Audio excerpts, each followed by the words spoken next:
Hey, how's it going, everybody? This is Zach, coming to you from MyFreedomSmokes, here today to talk to you about the RX200, which I'm sure you can already notice is Reuleaux style. It has the Reuleaux body design. It is made by Jabo. The design's made by Jabo, and it is still put out by Wismec, which is pretty cool.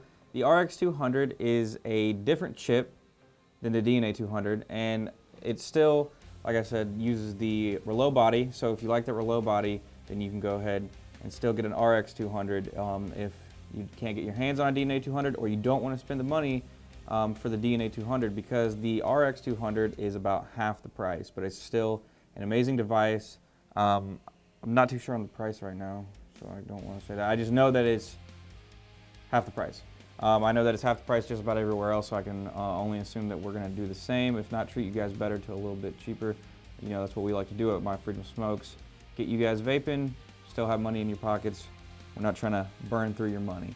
The Reuleaux RX200, it has a different screen for the different chip, still upgradable firmware, so you can still upgrade it through the micro USB port plugging into your computer, and you can also charge the 3 batteries through the micro USB cord, but I always recommend taking them out, throwing them on a charger.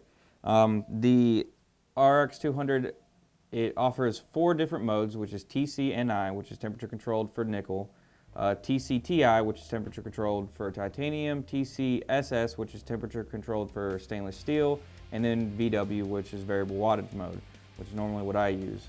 The RX200 does still utilize 3 18650 cells, so you do have that steady, continuous 200 watts if you choose to pump it up to 200 watts. It's a true 200 watts in the DNA and in the RX.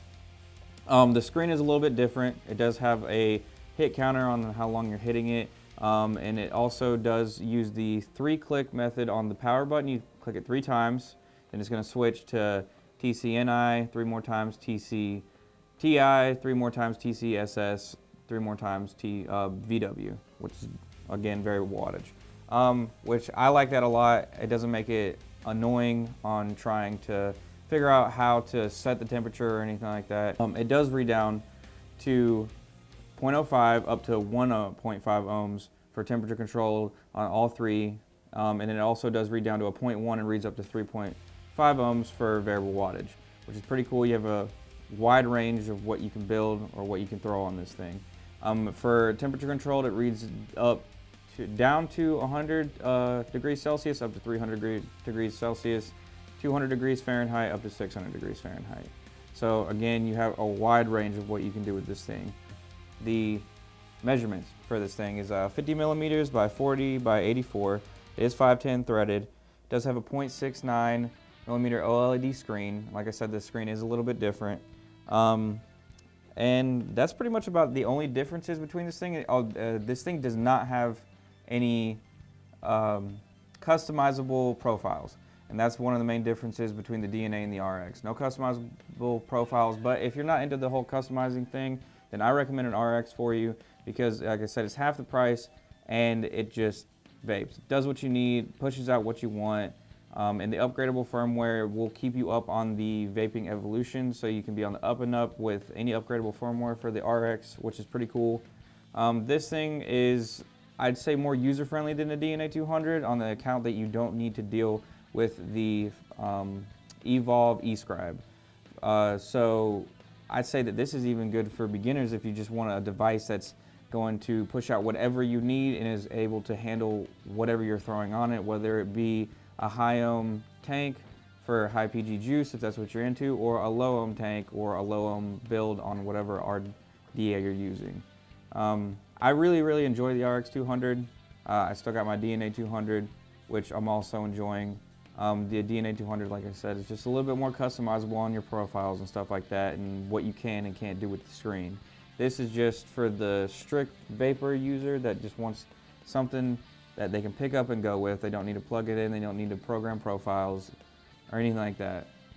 But one thing I cannot stress enough is with the RX200, make sure that you are using 3 batteries that are married. which means that they charge together, they die together, they stay together. You don't throw those batteries in anything else except for this. So that is, like I said, one thing I can't stress enough, especially since this is running a series. Same thing with the DNA200. Same thing with any series box or any series regulated device. Really, just always make sure you're using married batteries. It's better for the cells of your battery, and it's better for the device. It's better for you, and it's safer. So I guess my final thought on the RX200 is it's an amazing device. It's cheap. It's awesome. And yeah, that's about it for the RX200, which is by Jabo and Wismec. We got them here at MyFreedomSmokes. We got the black, we got the white. Anything you want, if it's black or white. Anything you want if it's black or white, I guess. That's for you. This is definitely something that I recommend picking up, checking out. You got, I think they're, I guess I don't really know the price. I think they're about 70 to 80 bucks as compared to the DNA200, which is 170 to 180. I'm not too sure on the price, but yeah. So once again, this is Zach coming to you from MyFreedomSmokes. Today we went over the RX200 by Jabo and Wismec Reuleaux. I hope all you beautiful people have a great day.